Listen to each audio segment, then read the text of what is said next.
we're going to check chapter 2, I think, right? So, and Fourier is going to discuss something, yeah, about that. So Fourier, you may show us something, or you want to talk. Okay, yeah. Good. I will talk about nonlinear Schrödinger equation, but not totally follow the book, because I don't understand the physics here.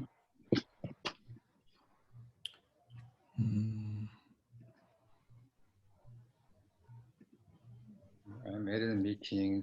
I have to accept this. So everyone can see my notes? Yes, empty notes in it. You want? Yeah, I'm going to write things. What is this? This is what kind of software you're using? It's good note. Good note? That's good. Okay, good.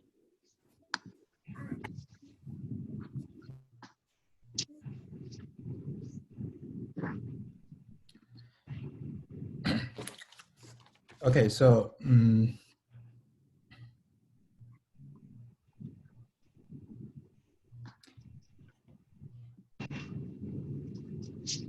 we will start from the Maxwell equation.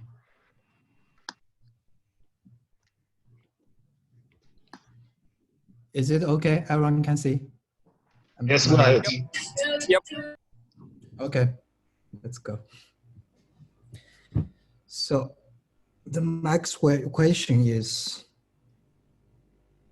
this curve of the electric field is this, and the curve of the magnetizing is dd or dt.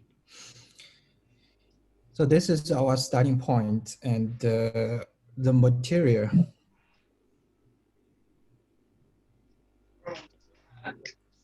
for the material we have the relation. Oh, by the way, so E is the electric field. H is magnetism.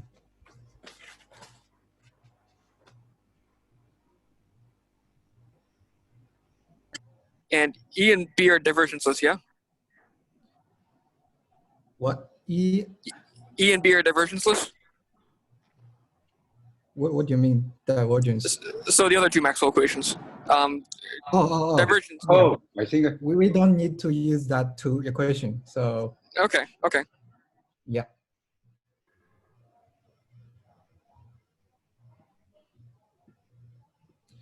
Now, what else? B is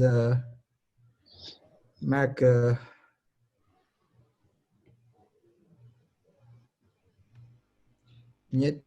field, and the D is displacement.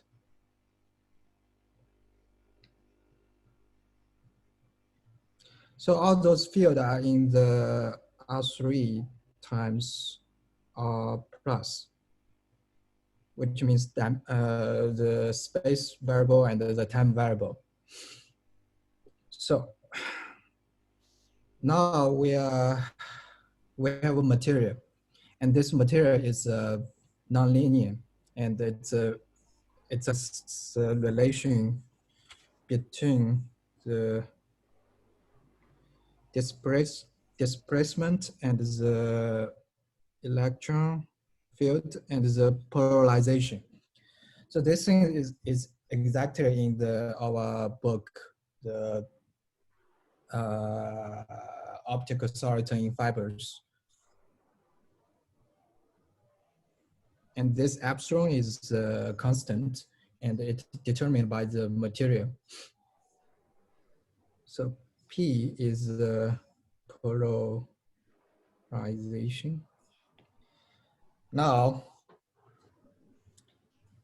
also this B, this magnetic field is, so in general, it is have this formula, but if it is this material is weakly nonlinear, then we can assume this equal to by. So if M is very small compared to the polarization, so we can set this M be 0. And those are just physics. If you have a question about physics, I may not be able to answer your question. And so let's just move on. So now we take the curve to the first equation. We will have minus, so let me write clearly. The curve times minus dB dt, right? And those differential operator can switch. So we have minus d dt curve act on B. So, and then we can use the relation, the curve of the mu h, mu naught h, right? This thing is from here. So mu is a constant. We use the second equation. We have dt and the mu naught dt. So eventually you have mu naught d squared d second derivative of the displacement dt squared. So this is the first equation.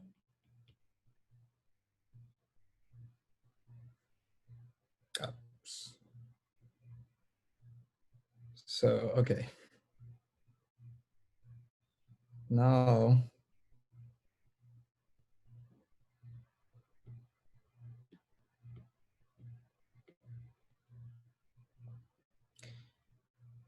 we're going to make some assumptions.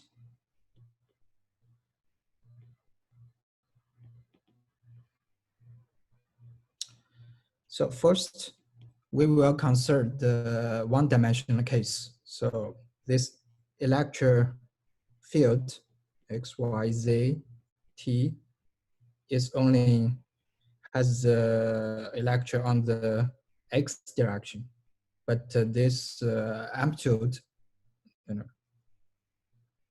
this amplitude is determined on z direction. So this is our assumption. And by this, we can calculate this double Q,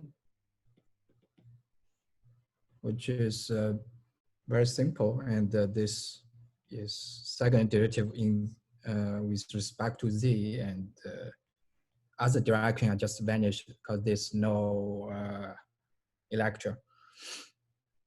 So this So the assumption, yeah.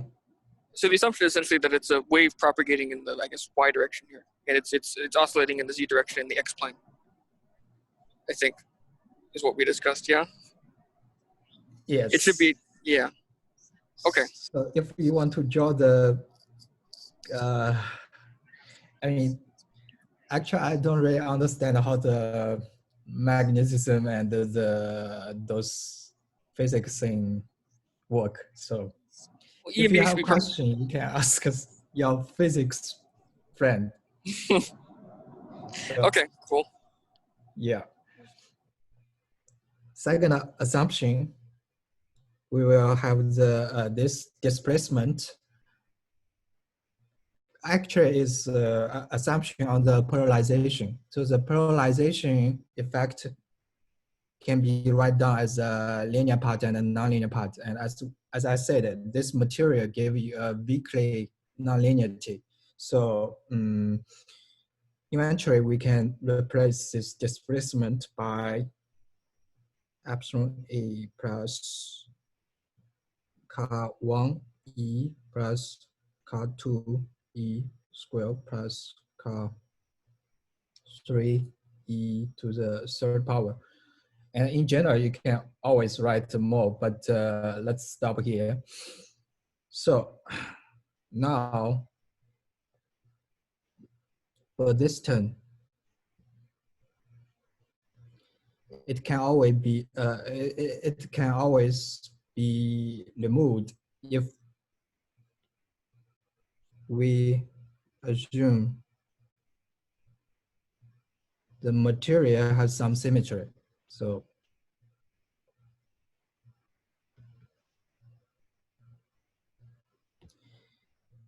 and this is actually from the picture is very trivial. Say, so this is the x direction, and we have the charge or whatever. So if you put a electric field, if it's a square, so it's like even, and this thing cannot move.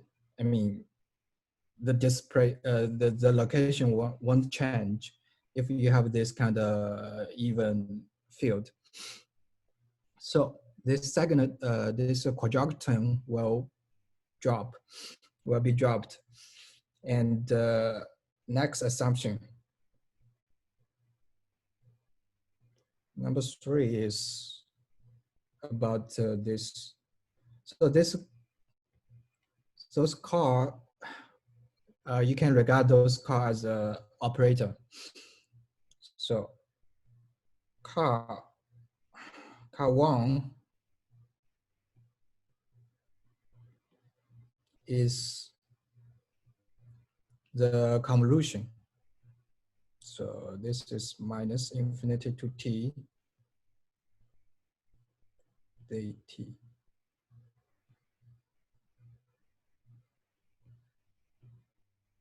And the car 1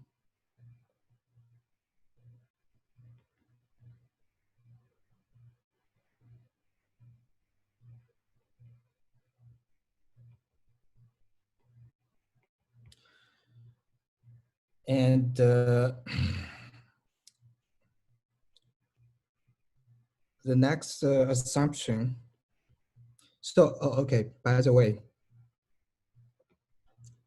this thing, why it is convolution? Because the material also, and this relation can be determined by doing experiment for the material, and basically it is showing some time delay.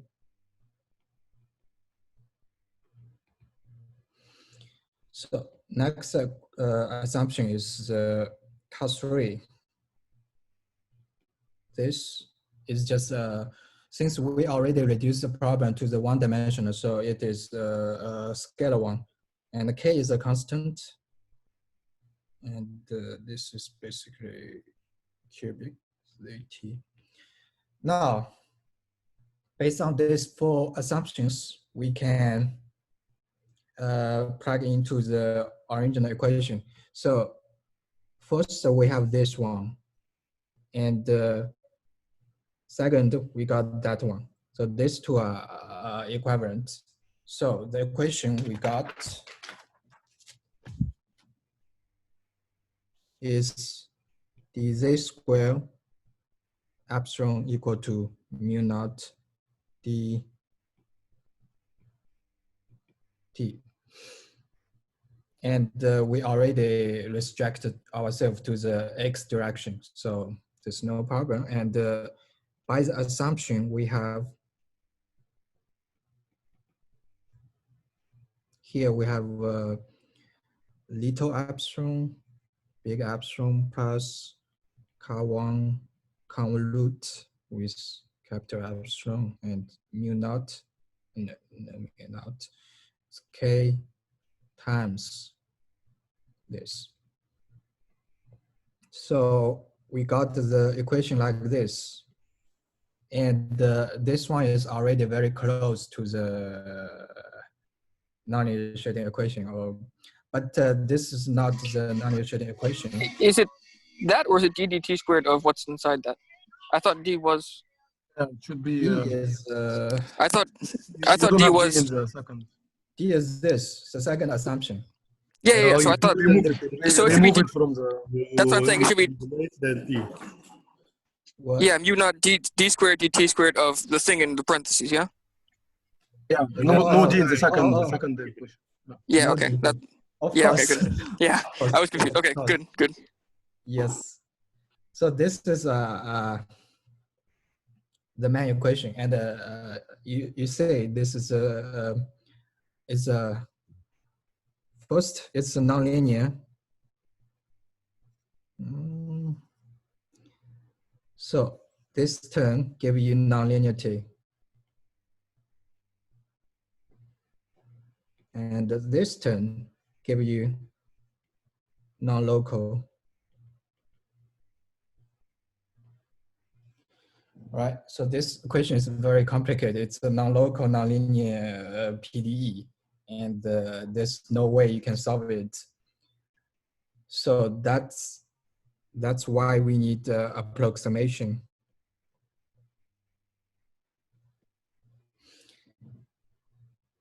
How to solve?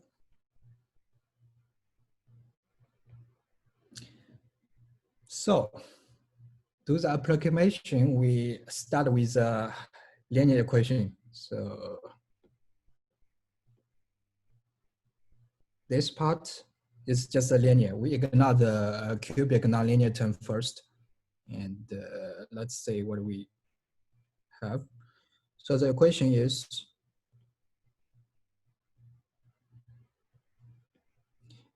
mu naught dz. So from now on, we are talking about the mathematics. There's no physics, so we are fine.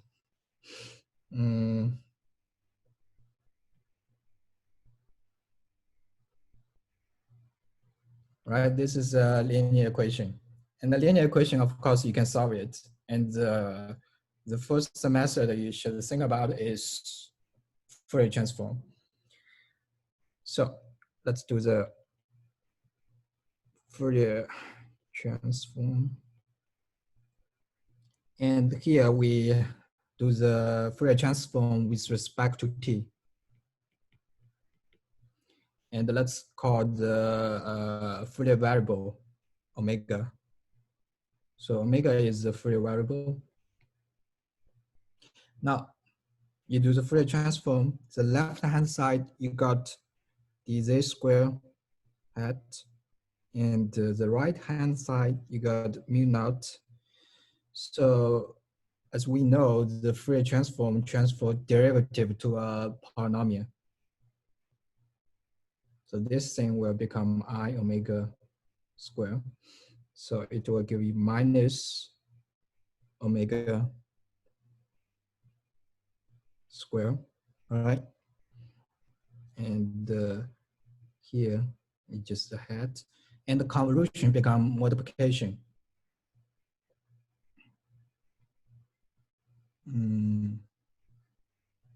Hat.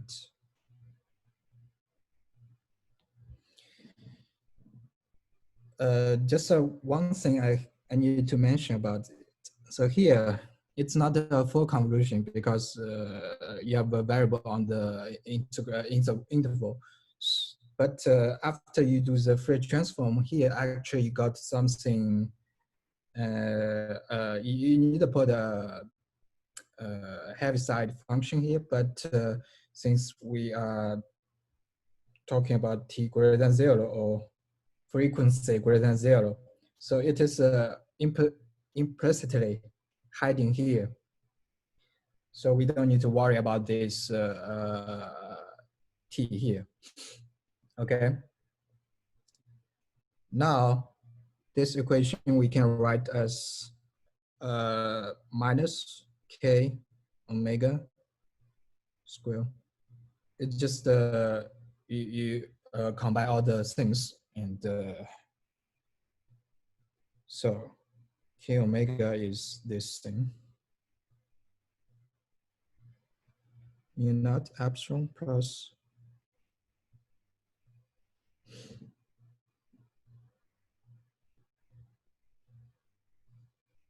omega. So this is k omega, and as I said, you don't need to worry about this because this is determined by material, by experiments. Now, after you do the Fourier transform, you can solve the equation. Very simple, right? So the Fourier transform of this thing is exponential to minus t z, of course, minus. So it's a very standard, simple harmonic oscillating equation, right? From the physics point of view. And the equation can be, the solution can be written as e plus e to the I k omega d plus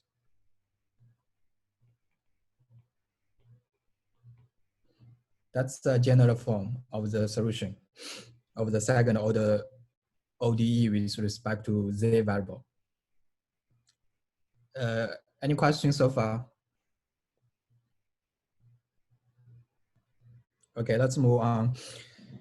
So, What do you mean by the plus and okay. minus? Fudun? Yeah, The plus I will talk. In general, those are just a function not depend on z. So any function. Now, to uniquely determine. Is there a reason you called it plus and minus? No reason, just some Okay. amplitude. So it doesn't matter. I will explain. What is this absolute? What is this absolute electronic field? What? Yeah, that's the.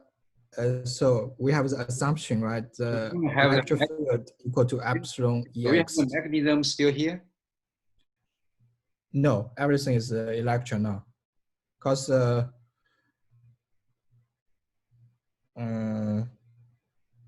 by this relation and the Maxwell equation, you can transfer all the magnetism to the electron. So there's no need to talk about the magnetism.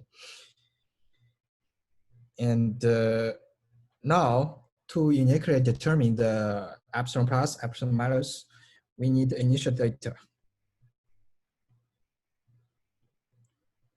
So initial data is epsilon.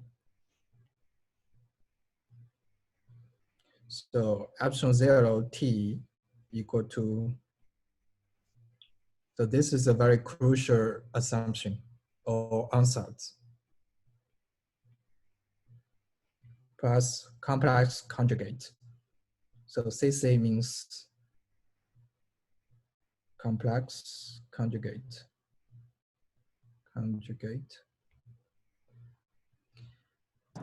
So the signal is focused at one frequency, yeah? Is the assumption? Yes, of course. Okay. That's so this is a constant. It's a constant frequency because that's the initial.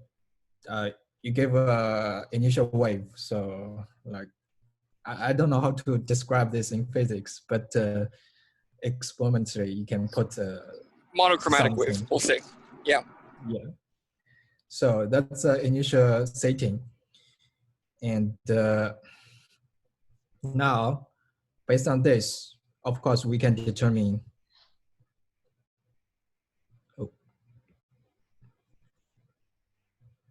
So this epsilon plus epsilon minus is basically the Fourier transform of the initial data.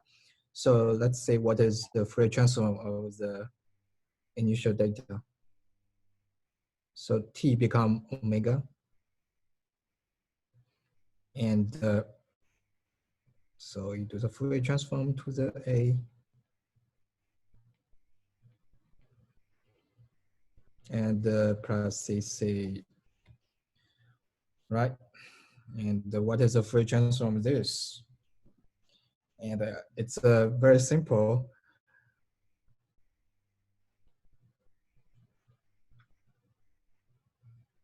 Omega minus omega naught. So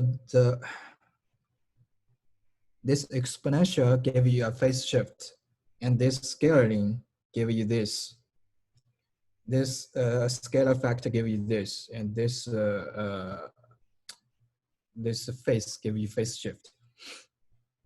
Also, of course, for the complex conjugate, you have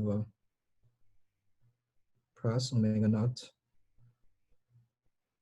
And I forget. So this epsilon now is just a small number, yeah. Just don't say that small number. It's a, it's a. Is it physical quantity or is it? It's a physical small. quantity. I mean, so epsilon is the. It's a material constant. Or is the permittivity? Okay. Yeah, it depends on the material. Okay, I couldn't remember from before. Okay, so cool. Thanks. Here you have two epsilons. The notation. No, you can say it's just the same. I mean, this is a bigger epsilon here. So this little epsilon is the material constant. So now, and those are just the epsilon minus plus. They are equal, by the way. And we have the Fourier transform. So the Fourier transform bet, then you determine the bigger epsilon, right? Capital epsilon. Yeah, the capital epsilon. What do you want to explore? I just represent now, because now I need to write the form, so it doesn't matter. E to the I kz plus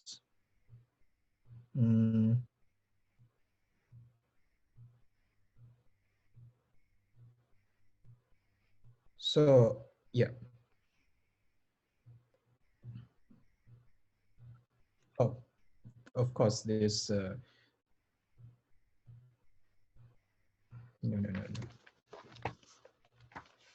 Because your A hat is Fourier transform, you just computer Fourier, you just do the inverse Fourier transformation.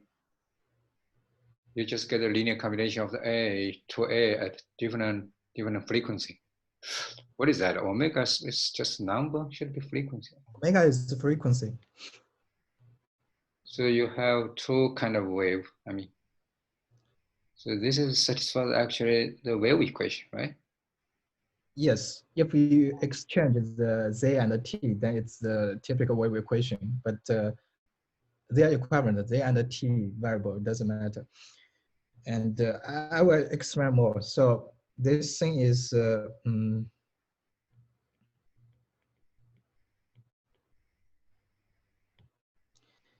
so if we, in the content of the wave equation, this K is basically the dispersion relation, and we will talk it later.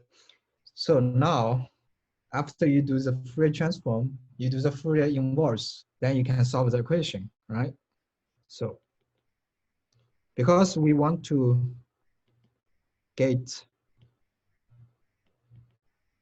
the epsilon ZT, this is the real solution. And we do the Fourier inverse. Inversion. And so let's say, let's just focus on this one singleton. And this give you what? The Fourier inverse, 2 pi.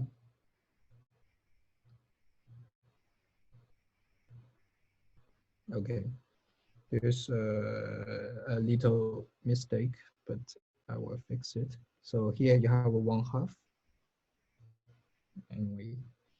And the Fourier inverse is 2 epsilon and A hat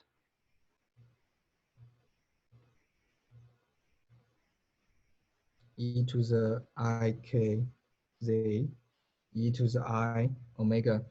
Remember our the epsilon, the hat of the epsilon, capital epsilon. Why you can't decompose that way? That's just assumption or Which one? The initial data. yeah, hat epsilon you just write as 1/2. This is from the. KZ. This is just The only right assumption from is this. This is the only assumption, and everything can be determined from this initial data. You just do the Fourier transform and change the variable. So A is given here. The A hat is the Fourier transform of this A. Well, actually, you're the line above that. Okay, the line above that you have the assumption for hat epsilon. So compare this to hat epsilon. What is the relation between epsilon plus and what is the k? Why you didn't? What is k is go away? You have the function k omega. I didn't see later on in the later formula. I didn't see k omega there. Yeah, this is k omega. Where? Which one? Yeah, which one in your final solution? We didn't see the k omega there. Oh, that's the. Yeah, you here. You didn't see. Yeah. K is k omega. Okay. Yeah, that's the wave. Yeah, you compare these two equations. Yeah, then you don't change much. You just nothing changes. If the positive just if the head at 0. Yeah, so far nothing happened. Nothing happened yet. But now let's say this thing, because this omega k is very complicated. It's nonlinear. So we need to do the approximation here. K omega equal to k omega naught plus k prime omega naught omega. No. Oh, wait a second. Okay, let's. So first you need to do the variable change. So omega minus omega naught epsilon equal to mu. By this change variable, you have 4 pi over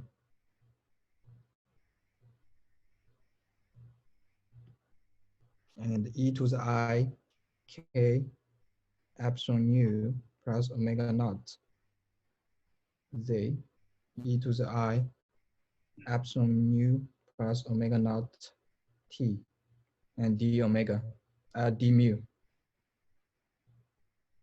So since here you have epsilon, it cancel out. And now consider this thing. We need to do the approximation, or you can say linearization. Otherwise, you cannot compute this Fourier transform. It's very hard. So this k epsilon mu plus omega naught equal to k omega naught plus k prime omega naught epsilon mu, right? And plus some high order term, and we can ignore for our purpose for now.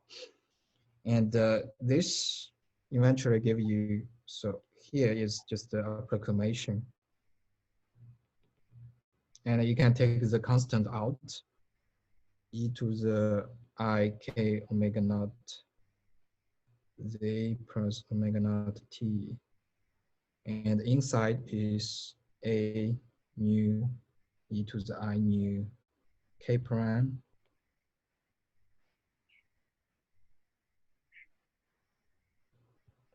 here you have the d nu. And this Fourier transform you can calculate out. It's 1/2 e to the I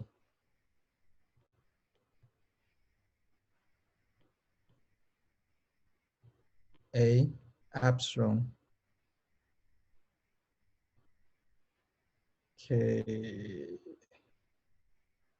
which is inverse of the A, yeah, you get the original function A. No. Because linear, your frequency now is just appear there linear. Yeah, so the frequency is linear frequency now. And here's absolute.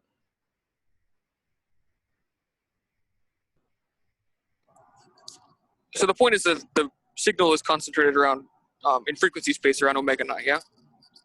Exactly. Okay. So here epsilon, because this is exactly the Fourier Please, transform. please, Dr. Wang. Yes. Does this term affect on the acceleration of the wave? K of omega naught plus K dash of omega naught This is just some plus high order term of epsilon square. So we can ignore. What's your question again? I ask about does this cancelled term affect the shape of the wave? No, constant doesn't affect the. Should it be order epsilon? Order What? epsilon squared or order nu squared? I feel like it should be epsilon or order nu squared because it's in frequency space. Epsilon is just a physical Yeah. parameter But and not necessarily small. It doesn't matter, because eventually we care about the expansion for epsilon. Of course, you can Yeah. Okay. write nu square. So I'm wondering what the importance of epsilon is going to be, but I guess we'll. Yeah. Oh. Okay. So this Fourier transform gave you this, right? And this is just to explain some things, because we don't necessarily need to do this. This A is determining the amplitude, and this determines the phase. And this is the amplitude. So in a picture, we can see this is the wave packet. So it's some very complicated wave, right? And you can consider envelope of this wave. So A give you, so this thing give you the group velocity.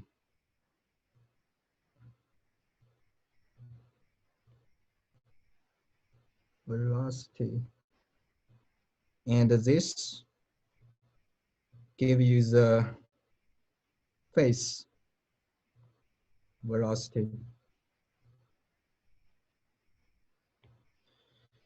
So this is actually, now let's talk about physics a little.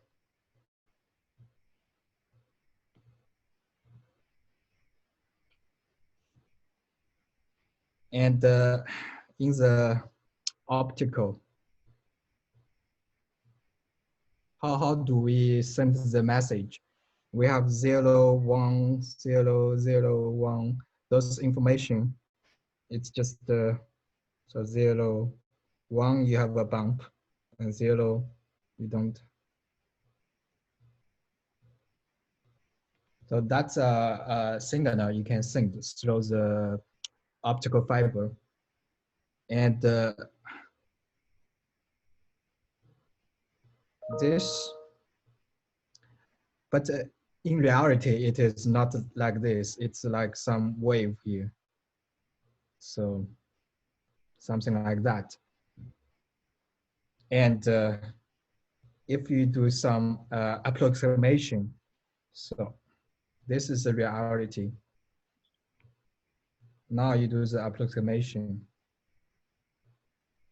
you will find the equation like perfectly.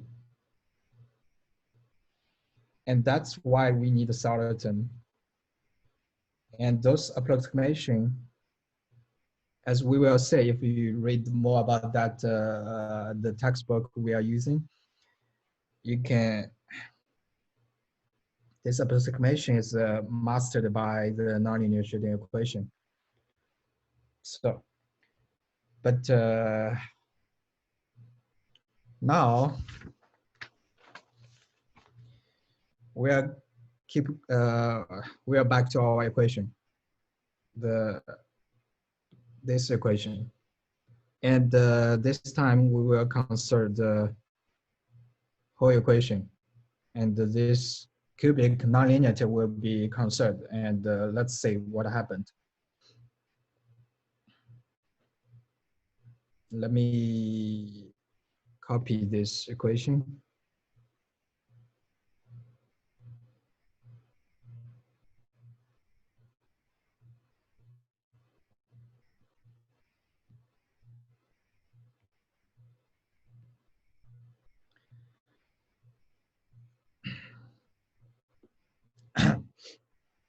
Now, our ansatz for the solution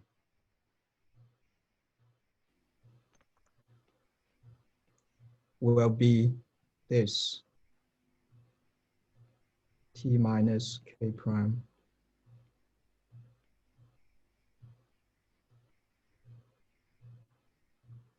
Of course, you need to think about more a different scale. So you need to consider a quadratic scale, and still this is a wave packet. So you have the phase minus k omega naught z. But as you can see, this phase is linear phase. So the velocity is it's linear, doesn't change. And of course, you need to plus the conjugate, complex conjugate. So this thing is very crucial.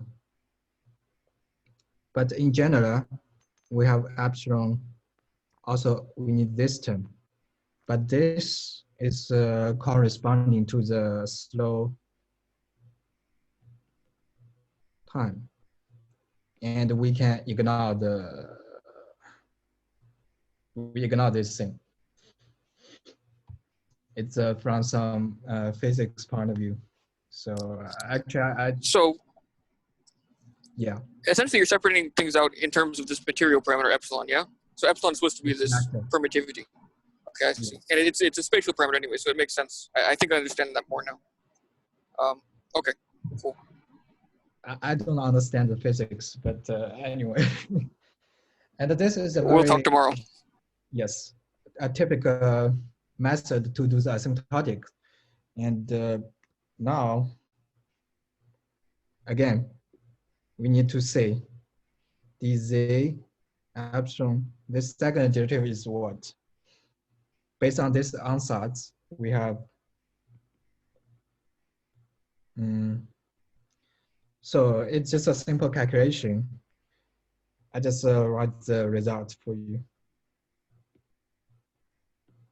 So first you do the second derivative to the exponential, and this gives you e to the I. So let's denote this by theta z, right? I theta, and you do the derivative to the first variable of a, you will get the degree of epsilon increased. So it's epsilon square, and you do the first derivative to the phase, k prime omega naught, k omega naught, and so this means the derivative with respect to the first variable, e to the I theta. And let's write the epsilon cubic term, k prime omega. So here you have a combination.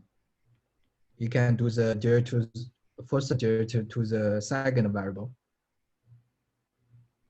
And this gives you that. Of course, you can. You need to add those complex conjugate. And now, let's say the cubic term. What is the cubic term? You also have mixed derivative, mixed partial derivative with the first No, coordinates and the second coordinates. because second one give you the second, give you square. Higher, give you absolute fourth power, right? Or Yeah, that is the next high order term. I mean, you can put. no.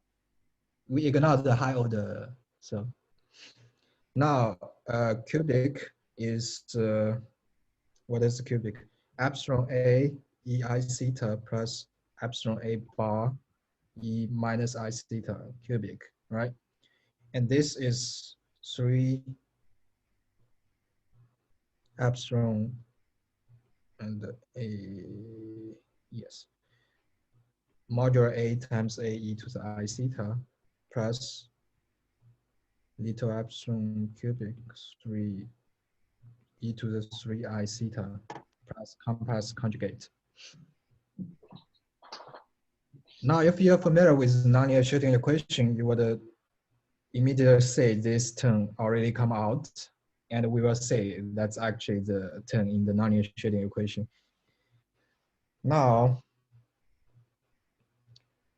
for the derivative term, the t derivative, no,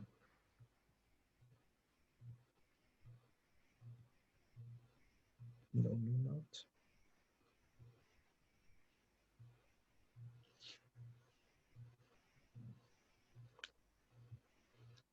So, as before, we do the Fourier transform with respect to t, right?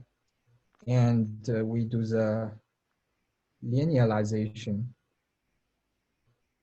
of k omega.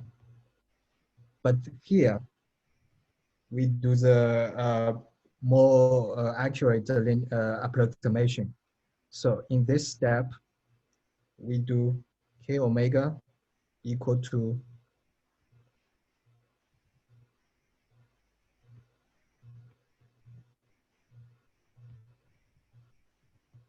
epsilon square k prime prime omega naught over 2 mu square and O. What is the link between omega and omega epsilon? Omega and omega zero. What is the link here?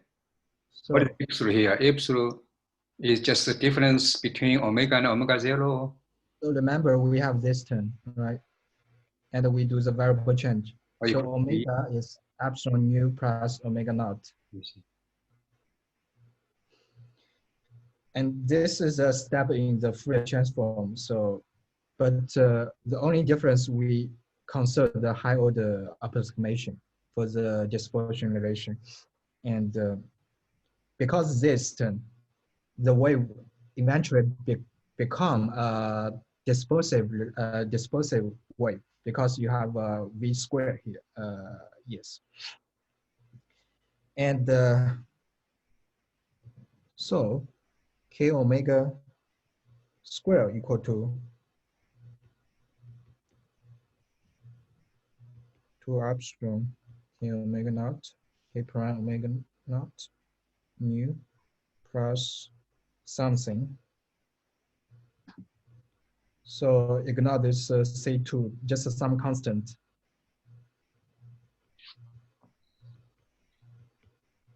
Right?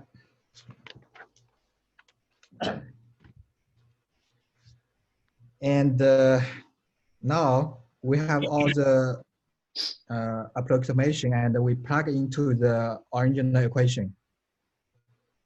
We got, so we plug into this green equation. Not finished. So by this approximation, and we do the Fourier inverse, of course. Fourier inverse. Then we can get the this.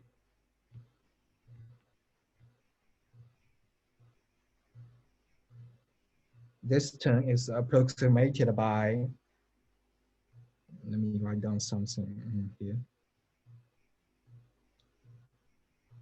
minus k omega naught square a hat mu plus 2.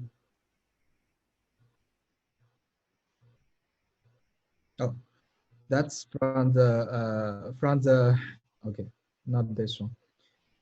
So this second derivative is eventually you can write as minus epsilon k omega naught square a epsilon t minus k prime e to the I theta and plus epsilon something. I'm not going to write. So here's first the derivative of a e to the I theta and the plus epsilon 3. So this one is important. Say 2 over 2. The first derivative of something and e I theta plus other terms. Now we plug into the green function, the green circle one, and we will say all the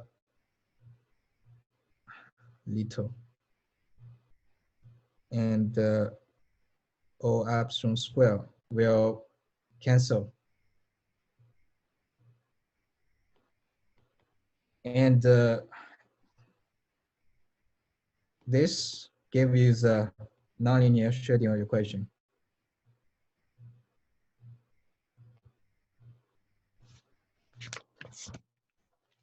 So you just balance the degree of the little epsilon. This nonlinear Schrödinger equation looks like, let me write down.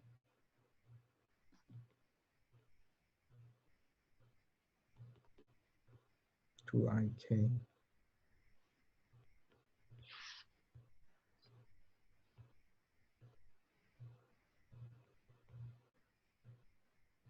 Minus 3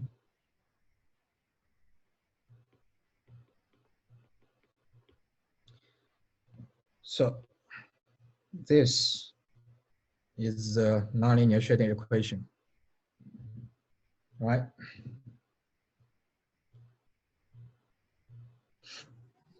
So two questions, I guess. The signal is not good. I cannot hear you clearly.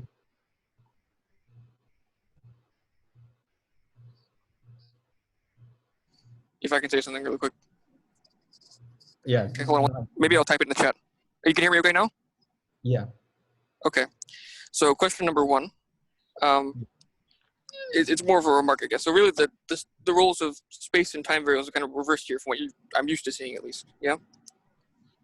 What? So what's space and time variables? So what Z and T are usually are replaced or flipped, It's I guess. not the usual sense. Yeah, that's a good point. So let me rewrite the equation. Eventually, you can write as Yeah. Okay. so C3 omega naught. This is actually a very strange thing because to me. So here, those things are just some constant. It's not that important. But of course, this will give you the defoxing or foxing. But Sure. now, the thing is, since our A is what? A is this. So the variable is epsilon t minus k prime. This is our A.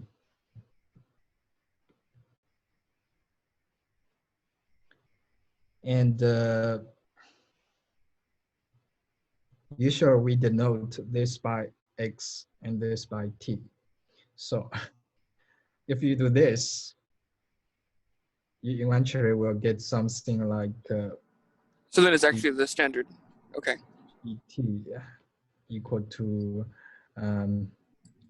axx plus some mu. If you do that, no, With a minus sign, maybe. that's it. That's it. Here? Yeah, Uh, probably. yes, yes, yes. So I had a second question, because that was something that I just thought of that was unclear. So NLS is a local equation, yeah? I mean, Of course, of course. so the equation the thing we've written before was non-local. What approximation did we make that made the non-locality go away?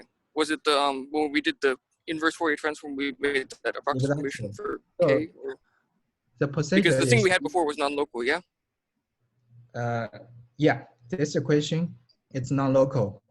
So this is non-local, but you do the Fourier transform and you do the Fourier inverse, and between you do the approximation. After that, this non-local becomes the derivatives.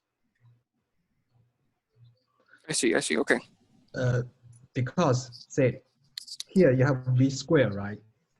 The v square, the Fourier inverse will send the v square to the second derivative, right? So it's very clear. And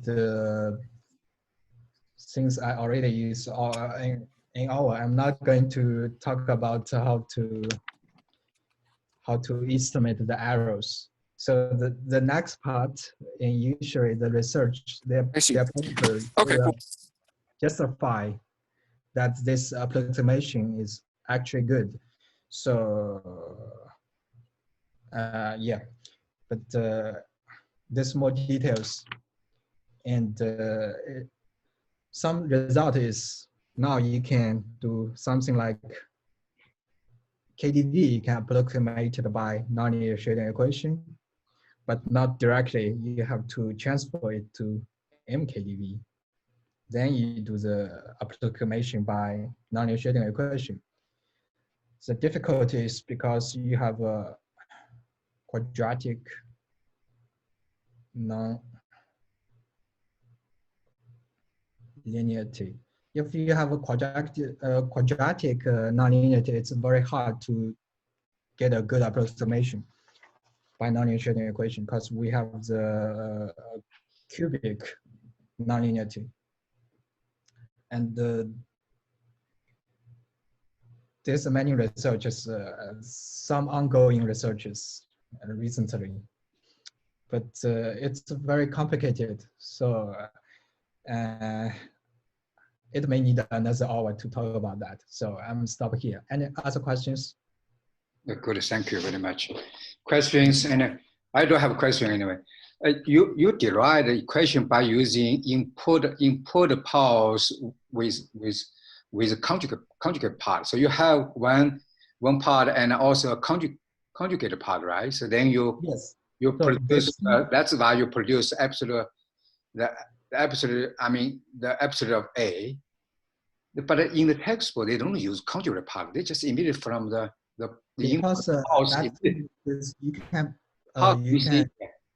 you can impose a left wave, yes, and right wave, yes, and of course you can just impose just one wave. So one direction is still same thing. You can do the same procedure. But how can we see the absolute? I mean the amplitude of A there. I mean cubic nonlinear term. It also will come out very naturally. Yes. The nonlinear Schrödinger equation is because of the approximation you do. Because so, and that's again. You take the square, then you have the you have the I mean cubic term you need the conjugate part, right? This term, the cubic nonlinearity term you need a conjugate part, otherwise you cannot come out that way. Yeah. No, but in the textbook he write this way. He write this way. Oh, he write that? Also the conjugate part as well? Which formula? He didn't see. Because he also used the notation CC. So CC means the conjugate part. He didn't write that, but he has a notation. He don't use it. He used high order. He just ignored the high order. As I didn't see the CC he used. Quick question. Which book is this? Is it the one you showed me, Fudong, or is it a different one? The book is here, yeah. Yes, this. The talking about is showing that book. Okay, optical fiber. Who's the author? Let me write it down. Okay, this is one problem. question. Okay. And then I have some other questions. For example, second question is the also, I mean, Hasegawa is used, I mean, he derived in three-dimensional space. Yes. Three-dimensional. You just use one-dimensional, I mean. Yeah. It's simple, you mean? Okay, good. The idea is the same, right? The idea. And you just also derive just the first actual component, first perturbation. Exactly. You can do the high perturbation. You can high get the, order, I mean, much more complicated, right? Because you have a high order nonlinearity. Yeah, they have a couple of equations come out anyway, and also you will have high order nonlinearity because you have the paper cubic to the here. I think textbook they derived to the fifth order. I think nonlinearity they have. But the textbook has too much physics. This is the equation I cannot understand. 56. Yeah. Yeah, textbook, the notation is not that easy to read, I think. But I checked the paper. They just copy from their paper. Two paper. One is by Kodama. Other is by the author, Hasegawa himself. So they copy the two papers from chapter 3, I think. I checked all paper. I checked 3. Yeah, they just copied from the original. They don't change any notation, change the derivation sort of thing. The original material is just copied from there. From 3.5 and 3.6 difference. That's two difference. Too complicated. Really complicated, not easy. But your way is much simpler, much clearer, I think. Because that's for mathematics. For mathematics people. Really can also, if you want to learn the mathematical point of view for the optical, I think Newell has a book about nonlinear optical. Oh yeah, he even write it. Yeah. During the His book is more mathematical. A lot of people are interested in optical because Solidon come out. They use Solidon to study the nonlinear optics. So very successfully actually. So, but nowadays still people are developing more. And you're just part of the idea in solving theorem. They can develop some equipment even to produce, I mean, laser light beautifully. Yes. Anyway, any other question? I think Fudong give the I think the more simpler derivation of the nonlinear Schrödinger. You see, nonlinear Schrödinger equation really come out from just Maxwell equation, just electric field.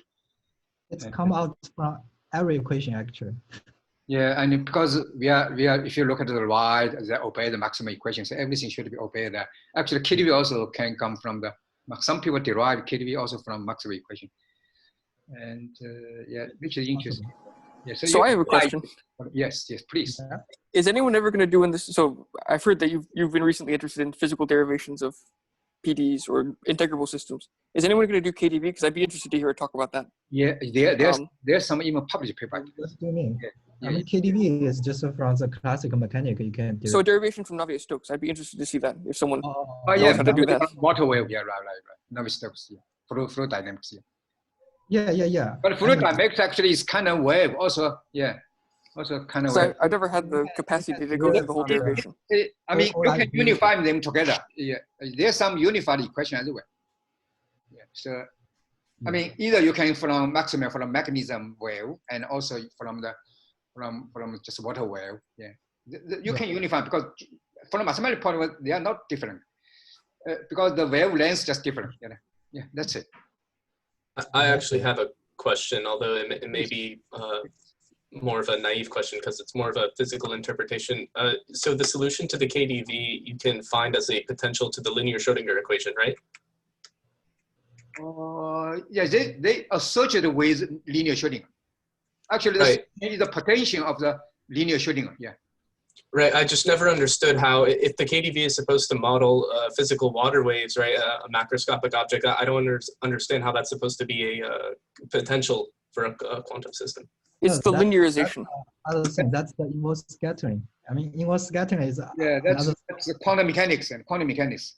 It's a technique to solve. When If you you want. take the potential, if you take the exact KDV potential, then you can work out the wave function for the linear Schrödinger, and you can work out eigenvalue, actually boundary state, and also. I guess it's just going over my head.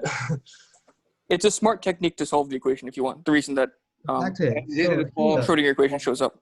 Inverse scaling. It's a clever trick developed by, I guess, Peter Lax, or probably Fedon knows better than I do, Right. who was developed by. Peter Lax. Right. These are common themes I see in papers surrounding the KDV, but I can never really understand how they're approaching it. We should talk sometime. Actually, chapter 2. Nathan, are you still going to USF? Chapter 2. Chapter 2 is Officially, I have to say no, but yes. Chapter 2 has a little bit of information about that, about how link the KDV with the Schrödinger, linear Schrödinger equation. Right, and I go through it. I'm just not understanding it. Oh, I see. Then you go check the You talk to me and Fedon. inverse scaling.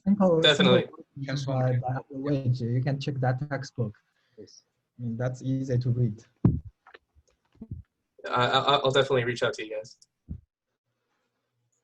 So okay, for your question, you say you are good at actually convolution equation convolution. So in the textbook, last part also people are doing generalization of the. It's not a generalization. It's some kind of they say use some kind of additional term. They just from the convolution. That's the two factors. This is also from Gordon also last paper actually of chapter 3. They produce better laser ride, so they can use that and transmit this kind of ride easily and better sort of things.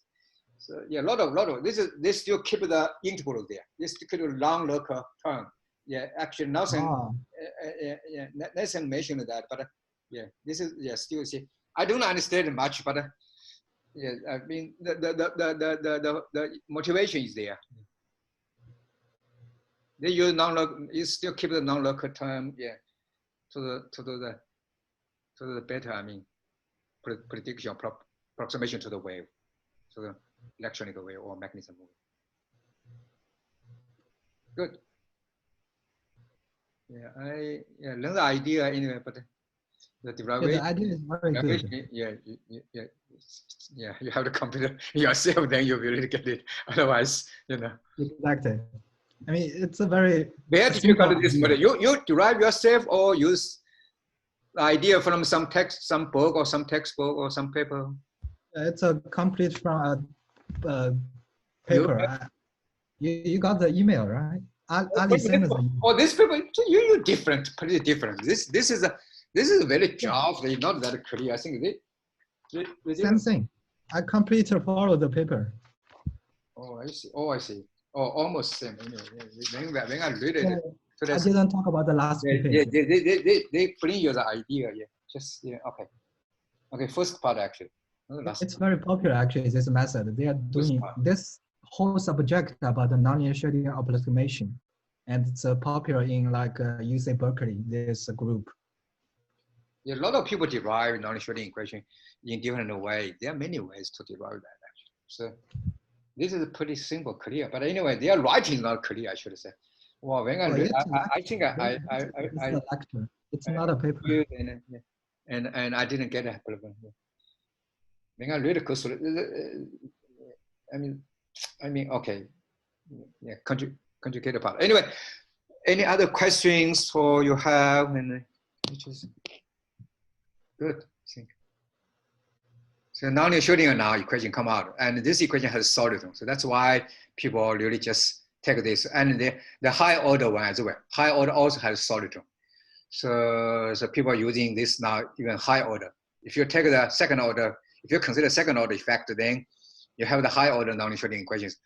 That equation also has solidum. So people are using solidum. Solidum is really beautiful. I mean, wow, This method actually tells us Maxwell Yeah, we don't got the loss of the energy, so that's why people use that. So then we have the KdV now, right? Yeah. From actually Navier-Stokes equation, and we see the nonlinear Schrödinger from Maxwell. We see a little bit basic idea anyway. So we have these two kings in solid theory actually, and the other king is Kp, we should say. Good.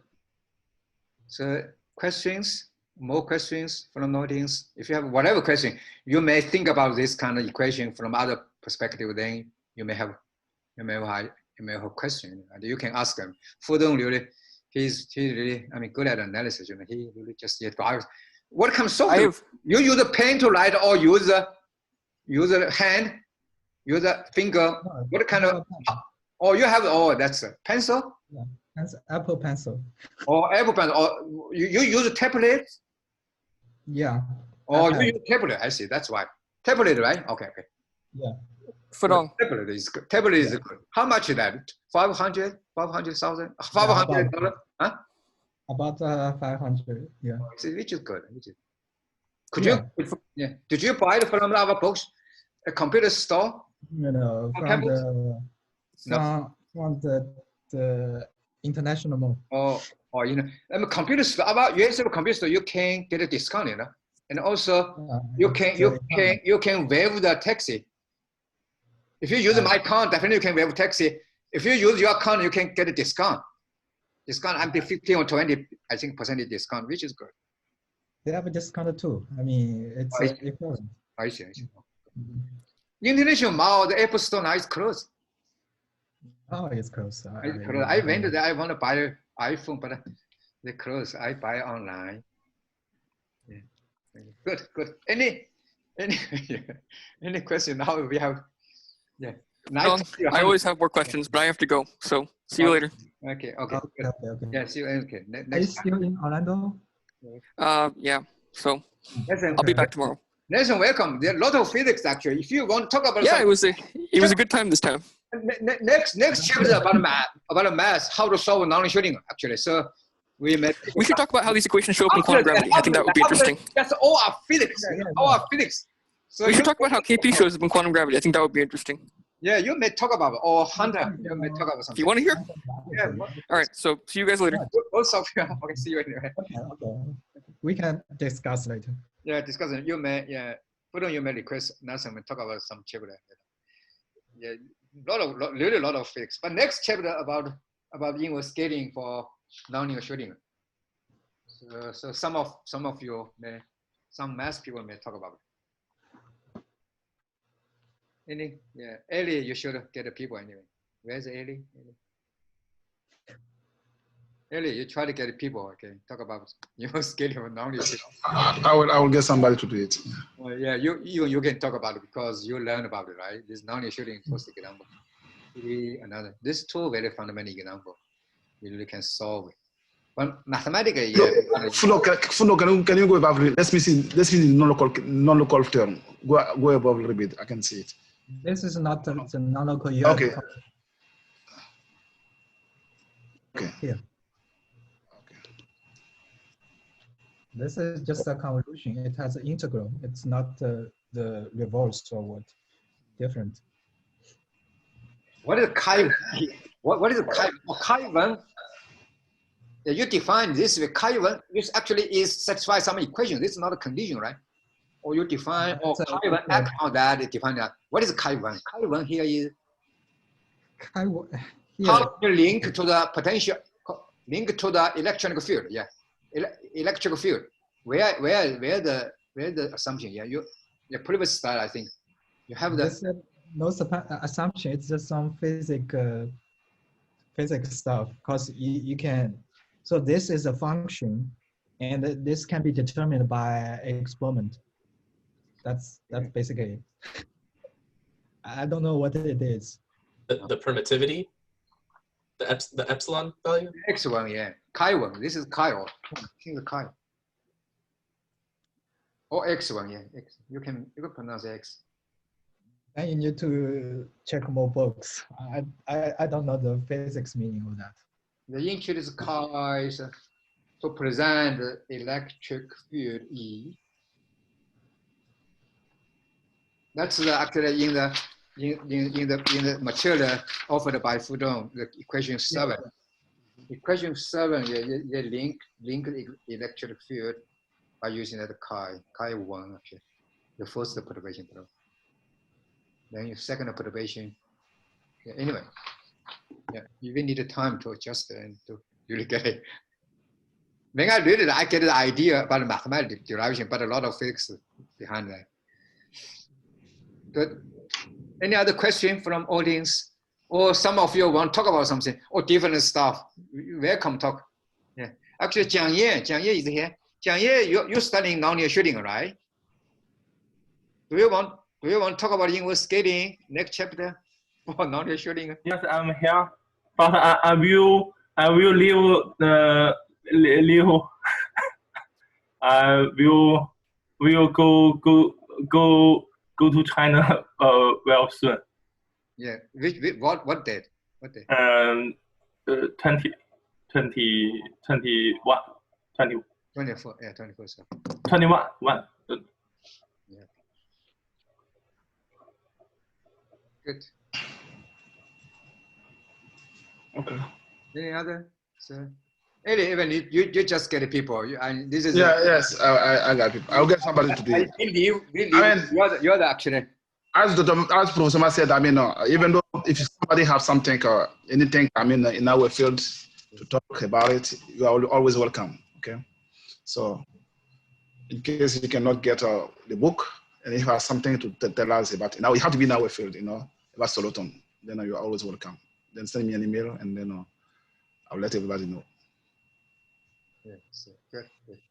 But it should be good that, I mean, if you can still follow the book, Yeah. For the book, really good. Yeah, really good. So actually, I read everything. I read it all difference. I read it all difference of chapter 3. I can tell which is better for mathematical people. The 3.7. 3.7. This is physics. I think Taneuti is a physicist, but he writes presentation very beautiful. His paper is readable for us, and I understand very clearly why people want to do asymptotic. From his paper, if you're reading his paper, you know why we want to do the perturbation and why we want to do the asymptotic. Very clearly, he explained everything very clearly. I cannot just in one word tell you very clearly, but what I understand is he presented the reductive perturbation method to predict the wave, right? You want to predict the wave, how kind of wave we can have, yeah.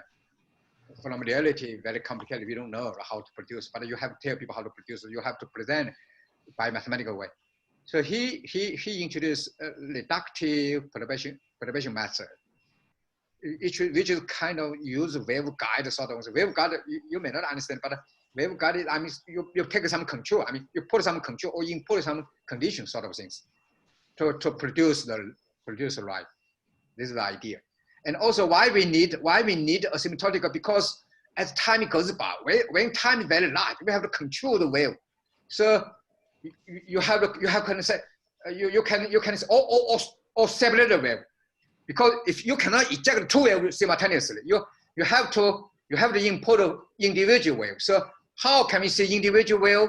Then when times become infinite, you will separate the wave. How can you separate at the asymptotic status? So he explained something far field. I mean, this is, let's look at from nonlinear Schrödinger as Tx, right? Or Tx, Tz, actually, Fourier use Tz, right? Tz, on the Tz plane, the orange is 0, 0, right? You go far away from orange, you can observe the wave as well, right? Then that wave very clear, just single wave and a progressive wave. I didn't explain last time single wave and progressive wave. At far away, you can see just single wave, and they are just traveling wave, single traveling wave on some field. This field this field, another area, this area, another area, another symbol wave. So this kind of things.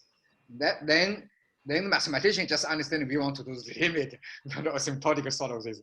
When I published 2 papers about asymptotics, but then I really don't understand physics motivation. Now I understand it.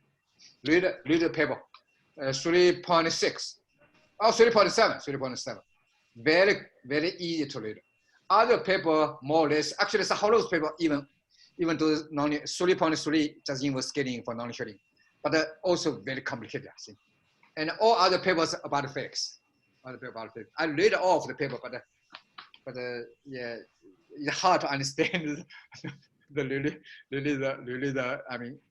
result. I mean, why they derive that kind of result, what kind of motivation they use, sort of thing. It's not easy to understand.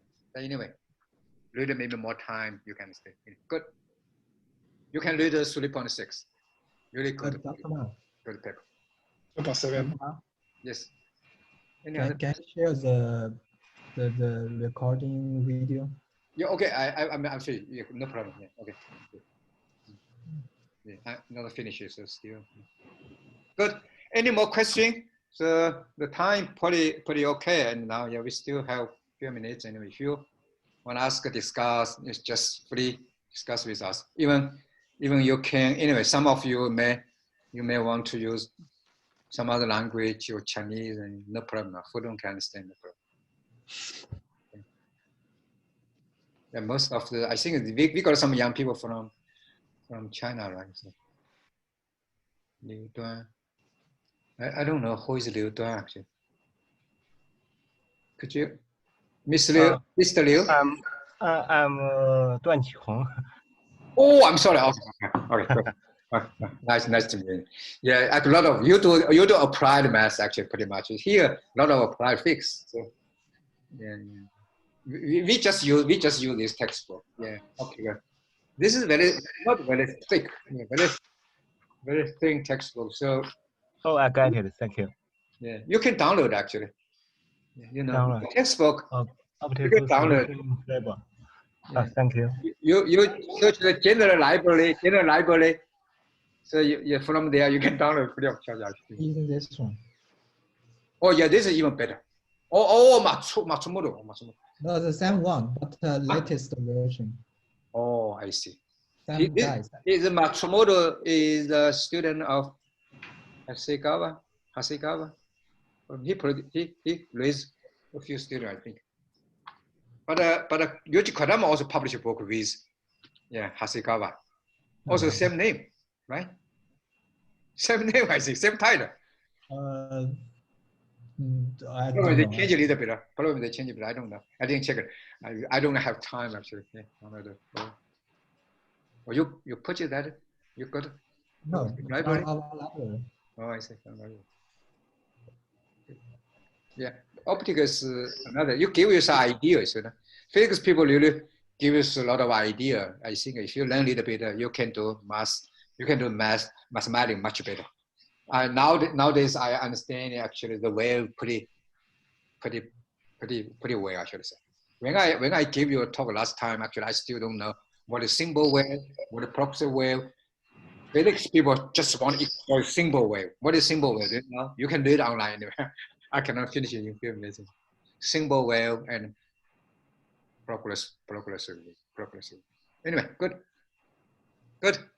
I think we benefit from the presentation made by Fudong, which is I think very good. And every of you is welcome and to talk something. If you got time and you want to talk some topic, you can stop for a while, for 1 week or 2 weeks, and then you can talk something. But we stick with the textbook, so we have the mainstream, so then we can everybody have something to read if you want to read. You know, I really just benefit a lot by reading from the reference 3.6. That's scientist. Hanuti probably older people already retired, even passed away probably. I didn't switch that. This is they are doing something in the 60s and 70s, 80s. Yeah. Okay, good. So if you don't have any question, then we can stop here. Anyway, early inform us. Please, if you want to send, if you want to give a talk, I mean, make sure to send me an email by Monday midnight. You know, so then we can figure out before. I suggest you can see the people and the community people pick up and arrange it as well. Yeah? Volunteering, no volunteer, then hold your talk. Yeah, exactly. That's a good idea. Okay, that's a good idea. Okay, let's wait this week and then Try your best. Try your best. and then of next week, then if you nobody, we'll pick somebody to do it. You know. So we can finish here and then thanks. Fudan, thank you. This is a great talk. This is very nice. You know, so beautiful, wonderful talking. Yeah. All right. We expect to listen to some of you. Good. Somebody raise your hands. No. Solomon, you raise your hands. No. I'm reading. I'm just there's some problem in basketball. Good. Okay, we can stop here anyway. Yeah, thanks for coming, for audience and some young people. They just come to listen to us. Good. Good. We can stop here. Okay.